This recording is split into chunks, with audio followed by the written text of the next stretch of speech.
Today I will be reading The Three Little Pigs, and this is part of my education assignment about story, felt boards, and puppets.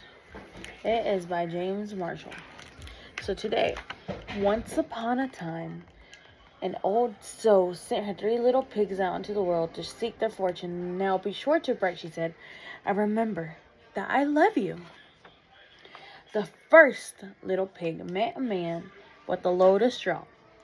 I know, said the little pig. I'll buy your straw and build a house. That's not a good idea, said the man. Mind your own business. Thank you, said the little pig. And he bought the straw and set about building a house. It took him no time at all. Very soon a lean and hungry wolf appeared by.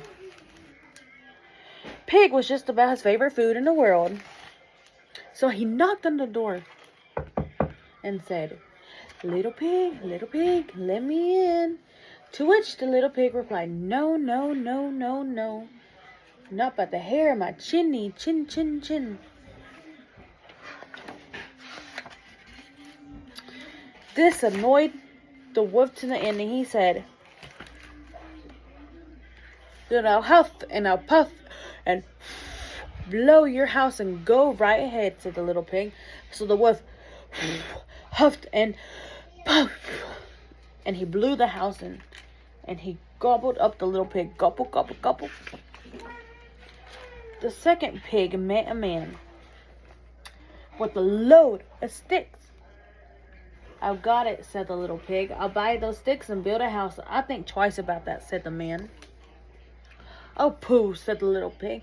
What would he know? And he bought the sticks and went to pretty building a house. Very pretty, he said. No sooner did the little pig settled in his pretty house than the wolf appeared by. Little pig, let me in. No, to which the little pig replied, no, no, no, no, no, no, by the hair of my chinny, chin, chin.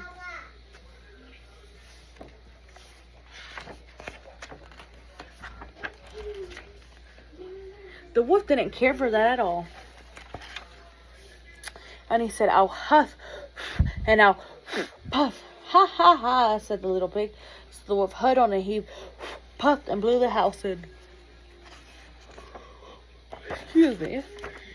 Now the third little pig met a man with a load of bricks. These bricks will make a fine sturdy house, said the man.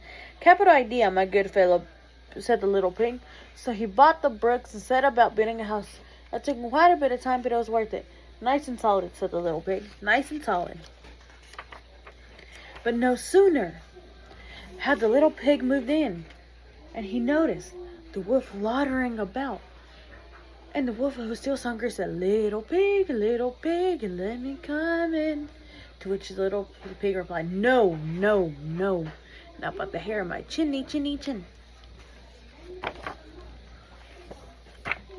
Well, the wolf had heard that before, and he said, then now huff, and now blow, and now blow your house, and but the wolf huddled and puffed, and he huffed and puffed. Excuse me. Until he was quite blue in the face. The house stood firm. I'll try another approach, muttered the wolf, and he put on the most dazzling smile. Little pig, I was only teasing you, he said. By the way, I hear that Farmer Jones has the most scrumptious turnips. Shall we go pick a few? Oh, I'm too busy now, said the little pig. What about tomorrow morning? Excellent, said the wolf. I'll come for you at 6.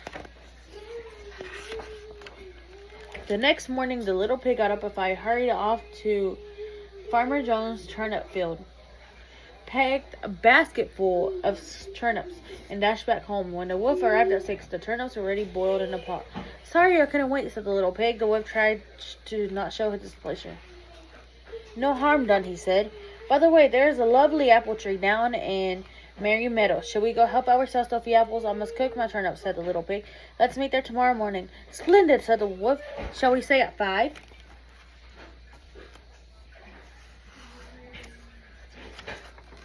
The next morning, the little pig was up at 4 and went off for his apples. It took longer than he expected to reach Merry Meadow, and while he was busy gathering his apples in the highest tree, he saw the wolf approach. Do try one of these, he called down, throwing an apple as far as he could. When the wolf cashed down after the apple, the little pig shimmied down the tree and made it safely home. The next day, the wolf came again. Really? He was quiet, put out. There's a fair today on Hog Hill, he said. Would you care to go?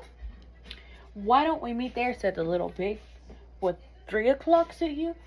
Colossal, said the wolf. There it is, just to make sure he would be there at 2.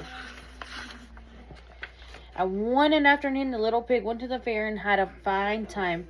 So fine that he suddenly lost track of hours. Suddenly, out of the corner of his eye, he saw the wolf coming up the hill. Without a minute to spare, the little pig jumped inside an empty butter churn and rolled down the hill toward the wolf.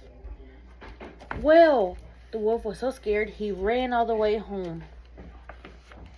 That evening, the wolf went to the little pig's house and told him how frightened he'd been by a great round thing that came down the hill. Frightened you, did I? Said the little pig. That great thing round was Butterchum, and I was inside. That was simply too much for the wolf to stand. I've been nice long enough, he cried. I'm going to eat you up right now. And he climbed onto the wolf. When the little pig saw this, he put a big iron pot in the fireplace and quickly stoked the fire. Here I come, cried the wolf. Dinner time. You can say that again, said the little pig, and he cooked the mean old wolf and gobbled him up. The end. Thank you, guys. 3 little pigs.